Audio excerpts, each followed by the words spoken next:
In today's episode, Mike asks, in Google Analytics, is lookback window the same as conversion window? So this is a good question. It's at first it can seem similar, but they're very different features. A conversion window, in this case, the proper name of it is campaign timeout, and it's basically the amount of time that somebody can be enrolled in a campaign, which you did to them by tagging a link they clicked on with the UTM campaign tracking code,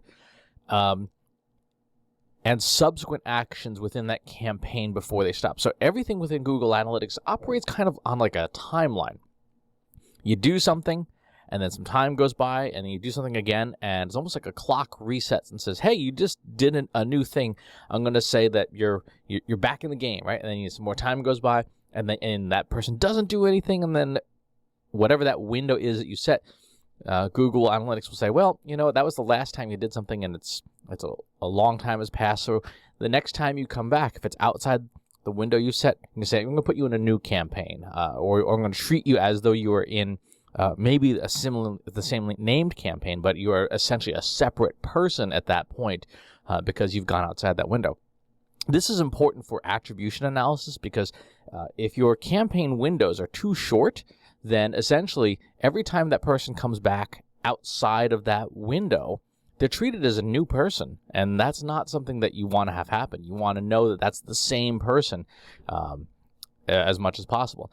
And so there's two schools of thought on this. One is just make the campaign window as long as possible, which there is some sense to that. But if you have a product or service which has repeat buyers or things, and you want to know and that window's a super short window, you may want to know that, yes, this person came back and really should be treated as a new person for the purposes of understanding things like upsells and stuff like that.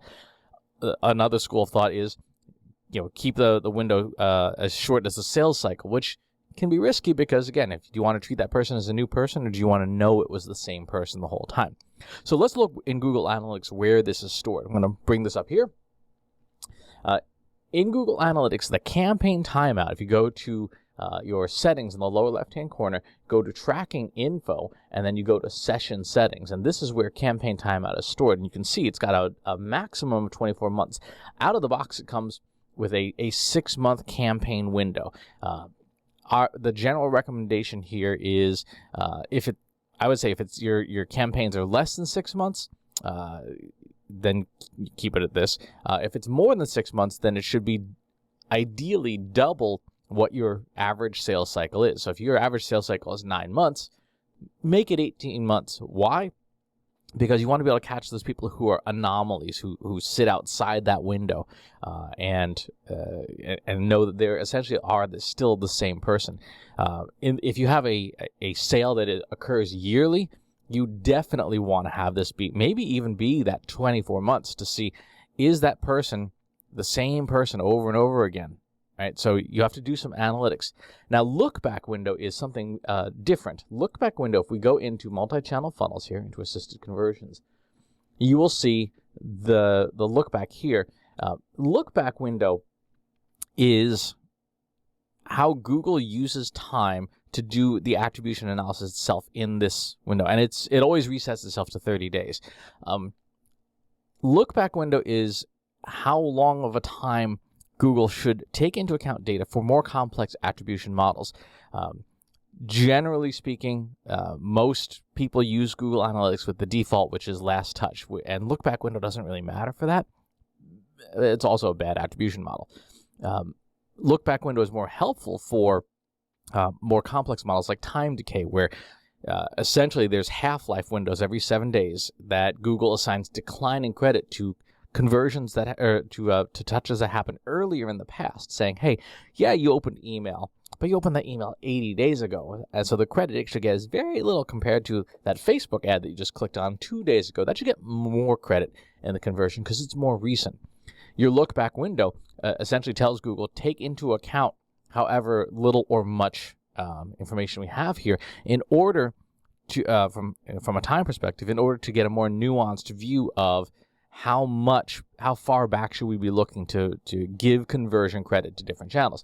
So if you'll see, I have 11 assisted conversions, 60 last touch conversions here. If I set this look-back window, crank it all the way to 90 days, Well, that didn't really change anything. Let's do this here. 113, 151 there, and let's see if there's a substantial difference here.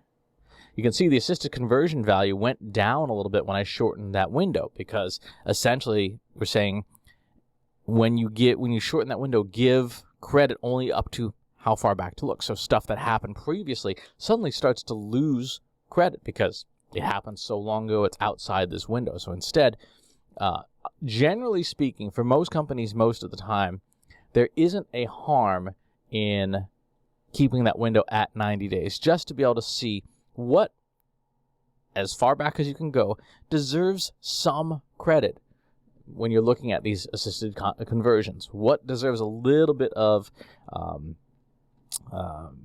credit and attribution for those conversions. So that's how to use this look back window. This is especially important for e-commerce because e-commerce has actual dollar amounts built in, but it also does use the dollar amount set when you set your goals and goal values.